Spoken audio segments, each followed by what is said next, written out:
Assalamu alaikum, welcome to Azam Academy. This is lecture 4 of Theory of Automata. As you know, we have covered the first 3 lectures already of Theory of Automata, and this is lecture 4. So let's see what we are going to discuss in this lecture.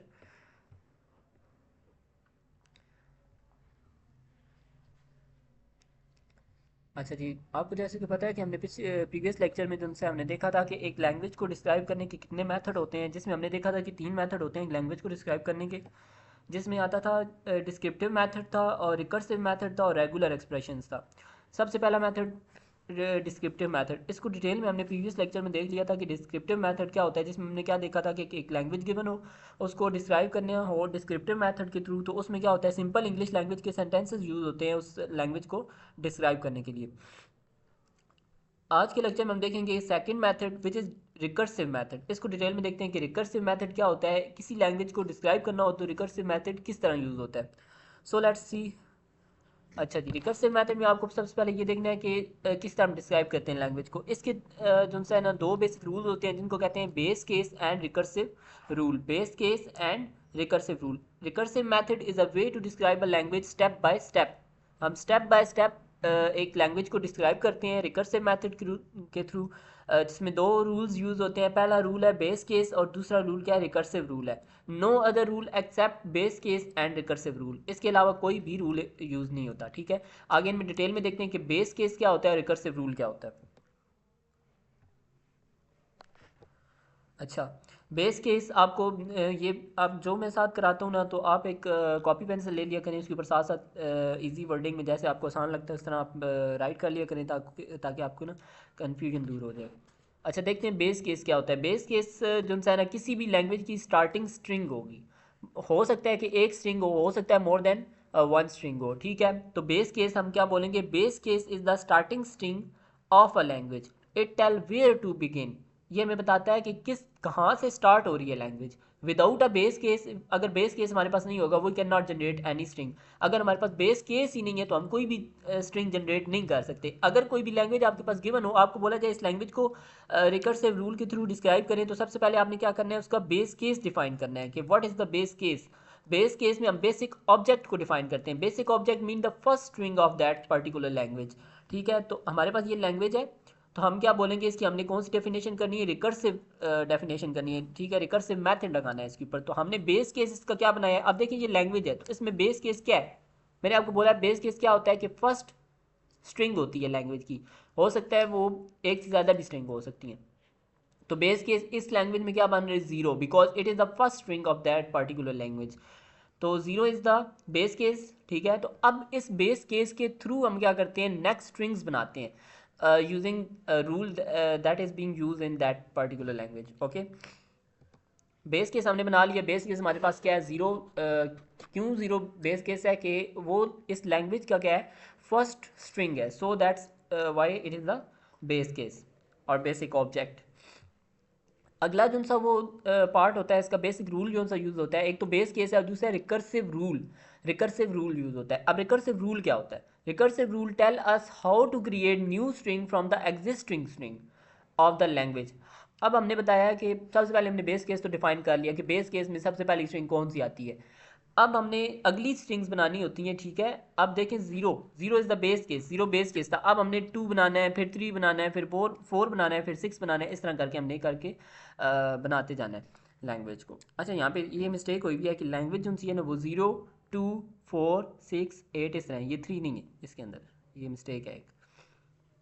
Base case हमारे पास zero निकल आया because it is the first string. अब recursive rule लगाना है। Recursive rule का मतलब क्या होता है, अब इसमें पर्टिकुलर देखें कौन सा रूल यूज़ हो रहा है इस लैंग्वेज में। देखें, जीरो के बाद टू, टू के बाद फोर, फोर के बाद सिक्स, अब थ्री नहीं है, मैंने आपको बताया। ठीक है, तो इसमें कौन सा रूल यूज़ हो रहा है, प्लस टू हो रहा है। मीन प्लस टू हो रहा है। जीरो के बाद प्लस टू करें तो टू, टू के अंदर फिर प्लस टू करें तो फोर, फोर के अंदर फिर प्लस टू करें तो फिर क्या आता है, सिक्स। इस तरह इनफाइनाइट लैंग्वेज है तो ये मतलब आगे चलती रहेगी। ठीक है, इनफाइनाइट स्ट्रिंग है। अब इसमें हम क्या बोलेंगे, रिकर्सिव रूल कौन सा है, add two again and again. तो हमें हमारे पास पहले एग्जिस्टिंग ऑब्जेक्ट कौन सा है, कौन सा ऑलरेडी हमने ऑब्जेक्ट बना लिया है, वो है zero, because it is the basic object. ठीक है, तो हमने वो जीरो बनाया हुआ है। ठीक है, अब जीरो के अंदर प्लस टू करेंगे तो क्या बन जाएगा, टू बन जाएगा, विच इज़ द न्यू ऑब्जेक्ट। ठीक है। अब टू हमारे पास एक और ऑब्जेक्ट आ गया। अब हमारे पास कितने ऑब्जेक्ट हो गए, एक ज़ीरो हो गया और एक टू हो गया। अब ज़ीरो और टू तो हमने बना लिया है। अब टू के बाद हमने क्या बनाना है, फोर बनाना है। ठीक है, तो हम क्या करेंगे, टू के अंदर अब देखें ये टू बना है ना और ज़ीरो भी बन गया। अब फोर कैसे बनेगा, फोर कैसे बनेगा, अब टू टू के अंदर प्लस टू कर दें तो क्या बन जाएगा, फोर बन जाएगा, विच इज़ द न्यू ऑब्जेक्ट। ठीक है, अब फोर भी बन गया। अब हमारे पास कितने ऑब्जेक्ट बन गए, तीन ऑब्जेक्ट बन गए। फर्स्ट थ्री ऑब्जेक्ट बन गए, जीरो भी बन गया है, टू भी बन गया है, फोर भी बन गया। अब हमने सिक्स बनाना है, तो हम फोर के अंदर क्या ऐड कर देंगे, फोर के अंदर हम क्या ऐड कर देंगे, टू ऐड कर देंगे। जो हमारे पास एग्जिस्टिंग ऑब्जेक्ट्स होते हैं हम उसके ऊपर कोई रूल लगाते हैं, कोई रूल नहीं, मतलब जो लैंग्वेज में रूल एग्जिस्ट करता है वो वाला रूल लगाएंगे। देन क्या करेगा, नेक्स्ट ऑब्जेक्ट बन जाएगा विच इज़ द न्यू ऑब्जेक्ट, जो कि कोई न्यू ऑब्जेक्ट होगा। ठीक हो गया, समझ आ गया। अब नेक्स्ट हम क्या कहते हैं कि एक और एग्जांपल देखते हैं जिससे आपको सही कन्फ्यूजन दूर हो जाएगी आपकी। ठीक है, अब यहाँ पे ये लैंग्वेज है। ठीक है, अब इस लैंग्वेज में सबसे पहले बेस केस क्या होगा, हमारे पास सबसे पहले बेस केस क्या होता है, फर्स्ट स्ट्रिंग होती है किसी भी लैंग्वेज की। हम रिकर्सिव मेथड यूज़ कर रहे हैं। ठीक है, तो उसमें दो रूल होते हैं कि बेस केस होता है और एक होता है रिकर्सिव रूल होता है। तो सबसे पहले बेस केस क्या होता है कि जो भी लैंग्वेज की फर्स्ट स्ट्रिंग होगी वो क्या होगा, बेस केस। तो ये लैंग्वेज है, इसकी फर्स्ट स्ट्रिंग क्या है, ये नल स्ट्रिंग है। ठीक है, नल स्ट्रिंग। तो बेस केस हमारे पास क्या होगा, बेस केस नल स्ट्रिंग। बेस केस क्या होगा, नल स्ट्रिंग होगा। तो ये हमने बेस केस लिख दिया नल स्ट्रिंग। अब हमने रिकर्सिव रूल यूज़ करना है। रिकर्सिव रूल में क्या होता है, हम बेस केस के बाद जितनी भी स्ट्रिंग्स होती हैं हमने वो बनानी होती हैं। कोई भी हमने स्पेसिफिक क्या कहते हैं रूल यूज़ करना होता है उसके थ्रू। इसमें मैंने आपको बता दिया कि बेस केस क्या हो गया, first string which is the null string. तो बेस केस हमने लिख दिया कि नल स्ट्रिंग है। अब रिकर्सिव रूल है, रिकर्सिव रूल आपने इजी वर्डिंग में अगर मैं बताऊं तो हमने बेस केस के बाद जितनी भी स्ट्रिंग्स रह जाती हैं ना हमने वो बनानी होती हैं। ठीक है, वो कैसे बनेंगी, रूल यूज़ होगा, कोई भी रूल यूज़ होगा। अब इसमें देखते हैं रूल कौन सा यूज़ हो रहा है। पहले देखिए डबल ए है, फिर फोर टाइम्स ए है, फिर कितने टाइम्स ए है, सिक्स टाइम ए है। ठीक है, तो यहाँ पे कौन सा रूल यूज़ हो रहा है, even number of a's repeat हो रही हैं। मतलब पहले नल, फिर डबल ए, फिर फोर टाइम्स, फिर सिक्स टाइम्स। ठीक है, इस तरह करके एक रूल यूज़ हो रहा है। अच्छा, अब रिकर्सिव रूल की डेफिनेशन आपने याद रखनी है, make new objects by using existing objects.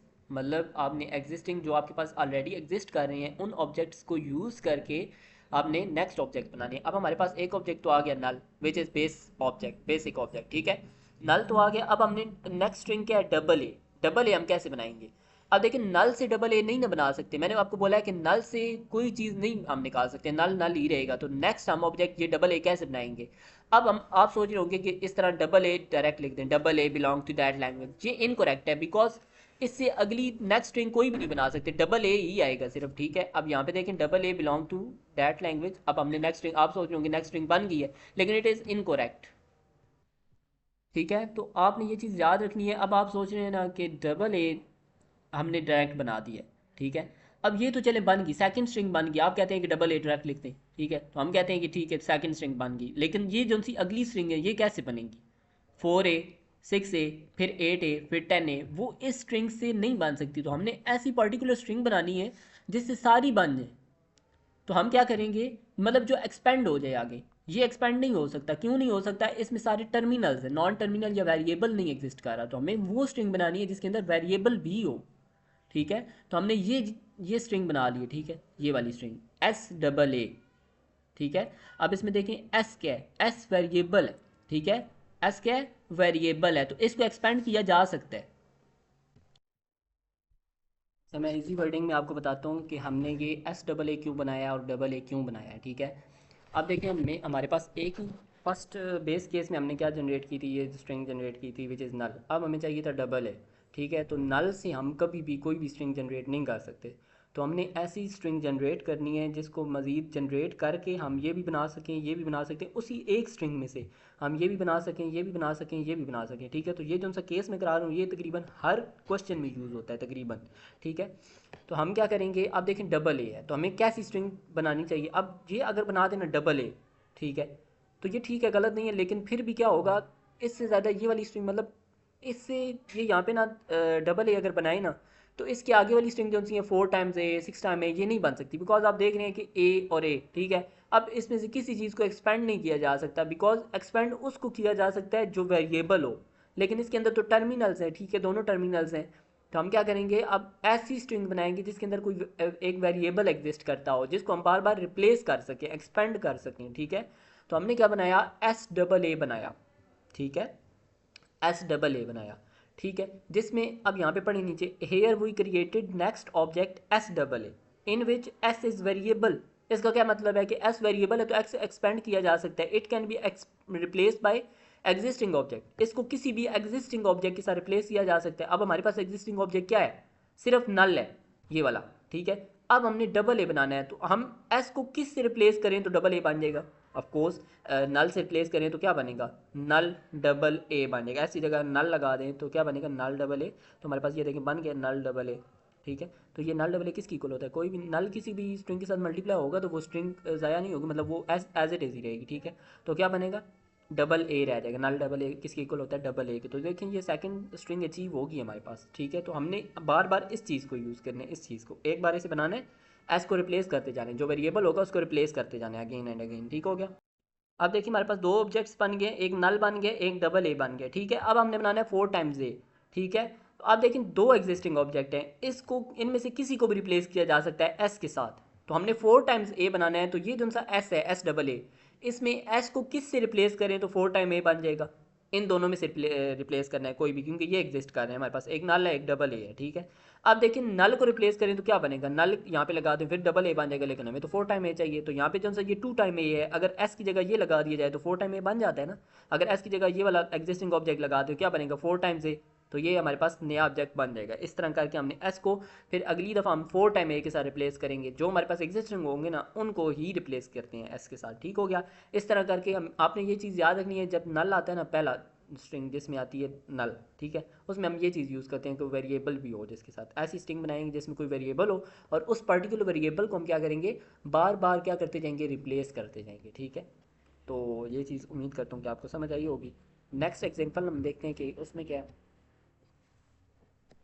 ये एग्जांपल 2 है, ठीक है। अब इसमें देखें इस पर्टिकुलर लैंग्वेज में भी एक नल एग्जिस्ट कर है, ठीक है। तो बेस केस क्या होगा हमारे पास, पहली स्ट्रिंग होती है बेस केस ये वाला विच इज़ नल, ठीक है। तो ये तो नल हो गया, ठीक है।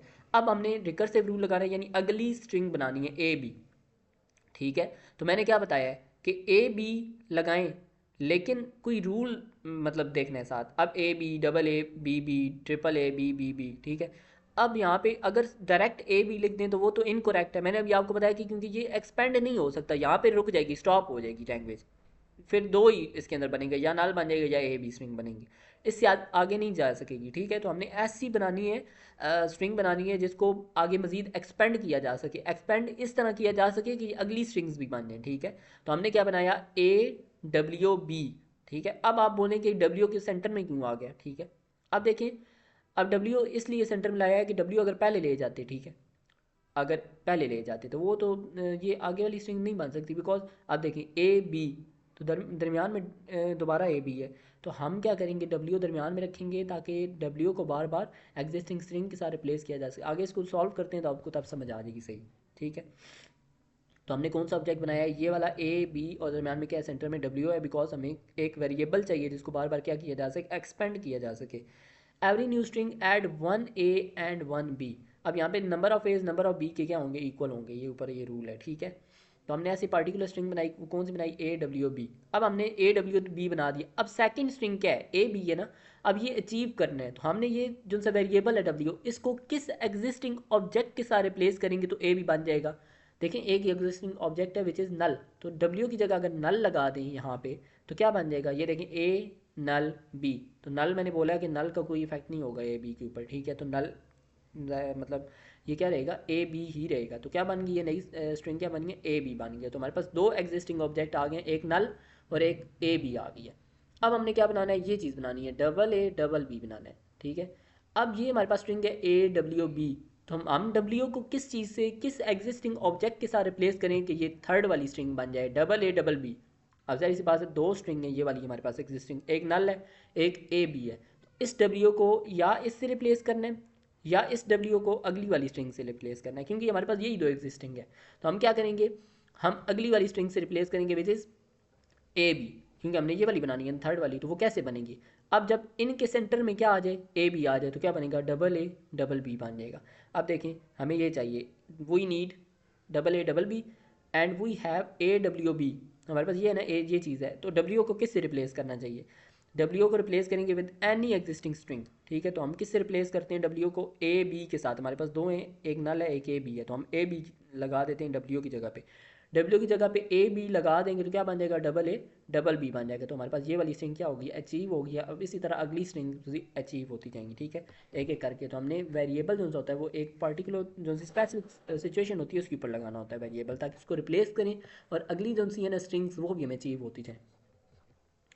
तो ये था हमारा फोर्थ लेक्चर। तो उम्मीद करता हूँ कि आपको समझ आई होगी। तो अगर कोई भी आपका क्वेश्चन हो तो आप जो सी मेल है हमारी उसके ऊपर क्या कर सकते हैं, कंटेक्ट हमारे साथ कर सकते हैं, ठीक है।